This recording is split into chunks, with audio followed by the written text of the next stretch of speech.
Hey, what is up everyone? This is Flash and Flash Hobbies, and today we're doing a quick unboxing of the GoPro 7 Hero Black.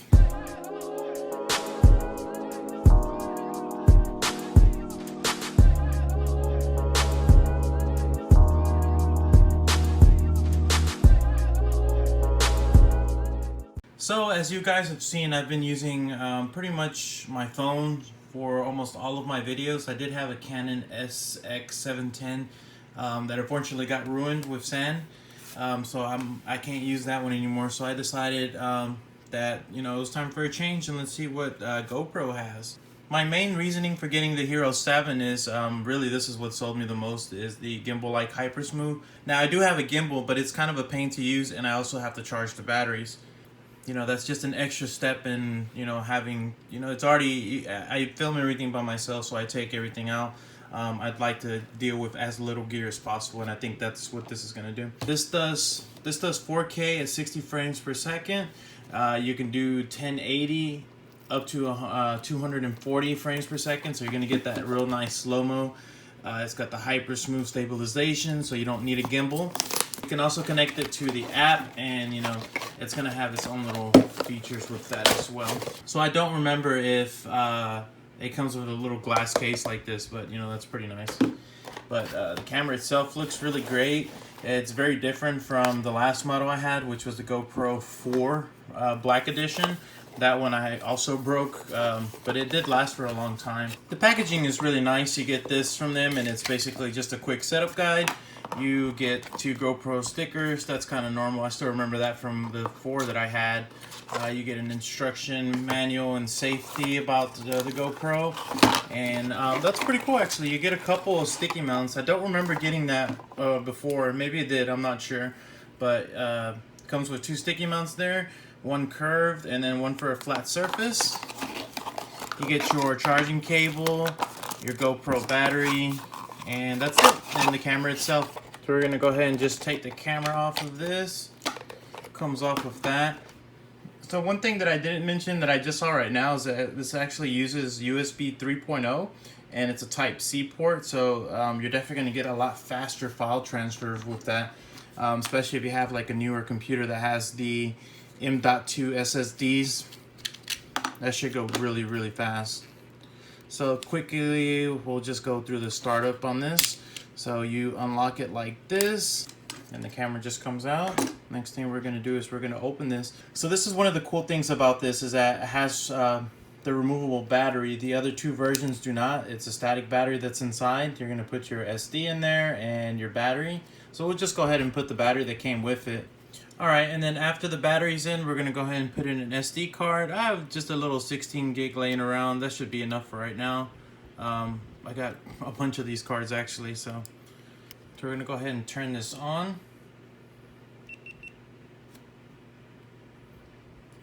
Get that little beep.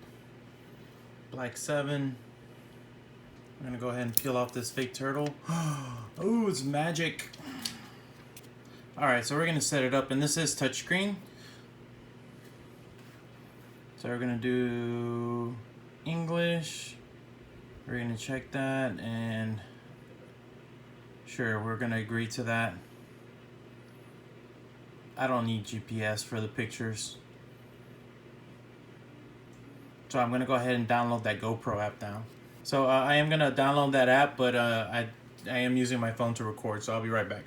Recording on the Hero 7 right now. I was assembling a kit that I just got of GoPro accessories. So this gave me a good chance to test out the sound. I was messing with the app, and it works pretty good. There's a few things that I did notice, like right now I'm at 4K 60 frames per second, and it only does it in wide, which is okay, I guess. I'm just not a big fan of that fisheye type effect, so I don't know if I'll be using that too often. But yeah, I just wanted to give it a quick test and actually give you some footage as far as just what stock is. This is just my iPhone here. Again, this is just a couple accessories that I bought. We're going to be going on, my wife is going on vacation soon, and then we're going to go on vacation together next year. So this is the main reasoning for us buying a GoPro as well. I can use it for my stuff, she can use it for hers, and everybody's happy. So one thing that I will note is I did connect to the app, and before I started shooting, it gives you a preview. And I was doing this and seeing what the lag was between the app and the camera, and it seems that that's something that they fixed from a long time ago. The lag was really bad before, so it was good to set up your shot, but if you needed minute details in that shot, you couldn't really get them. You had to kind of guess and just hope for the best at times.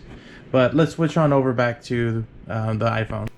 Well, they made it very easy for you to do this. I will mention that they sent me a battery that only had like 5%, so I'm charging that one, and I have another one going right now.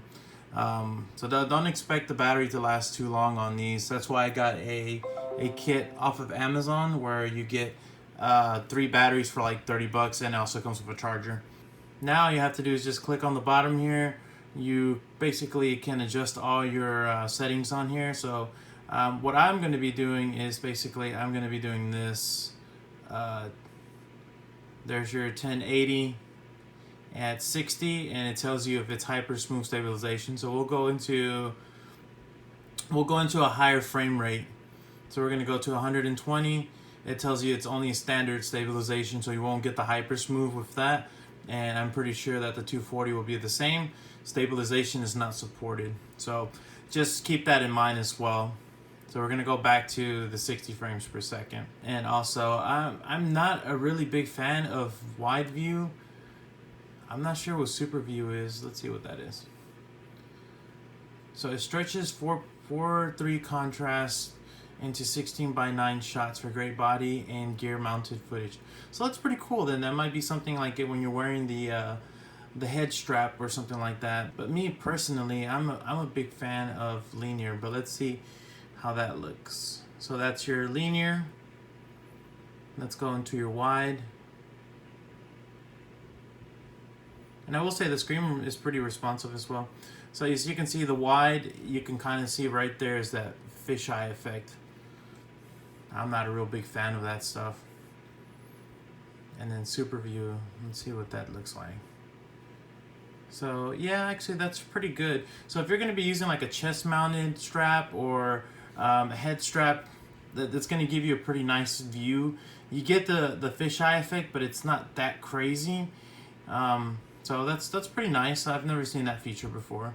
Then again, I haven't had a GoPro in a long time, so my opinions are very comparing it to the old ones. So you saw that I did shoot a video earlier with this. I'm just gonna go in here, and there's what we shot before. It automatically starts playing. So I'm currently recording on the Hero 7 right now. I was assembling a kit that I just got. Speaker sounds pretty good. You can actually scrub around and you can mute it. And it works pretty good. There's a few things that I did notice, like right now I am at 4K. So that's pretty cool. You can go into the tile layout if you have more than, I only have just the one video on here right now. I got to shoot some more stuff for you guys.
So as you guys saw, my wife already took this on vacation, and our vacation is coming up pretty soon. So I can say nothing but good things about the camera so far. All these scratches that you see on here, I actually bought a film kit. So it's a screen protector here, and there's one on this one. I didn't really care about this one too much. It did come with one for this, but I'm not overly concerned with this. But it's definitely lived up to a little bit of abuse. It's been taken into the jungle, up in altitude on a volcano and airplanes, and no issues so far. The only complaint that I've had with this so far is battery life. Battery life is not the greatest on this, and it tends to actually overheat. I shouldn't say overheat, but it gets extremely warm. I guess it's because of the way it's constructed, and it's waterproof as is without the waterproof case, which I also got for it. I did get this one for salt water, so I don't get sand and stuff in here. And that's really the only complaint that I've had so far. But I do have 4 batteries. The batteries are pretty inexpensive generally if you go without the GoPro brand on Amazon and different other places. So just do keep that in mind. But as you saw, I've enjoyed it with the RC stuff too. So I enjoy the telemetry that you can get off of the app. It gives you GPS location, your speed. There's a whole lot of other features that it includes. So it's definitely a recommended product for me. And I mean, I can't say anything really negative about it other than just the battery. But anyways, guys, that's going to do it for this video. I hope you enjoyed it. If you have any questions, leave them down below. Don't forget to leave that like, subscribe, and hit the notifications button. We'll see you on the next video.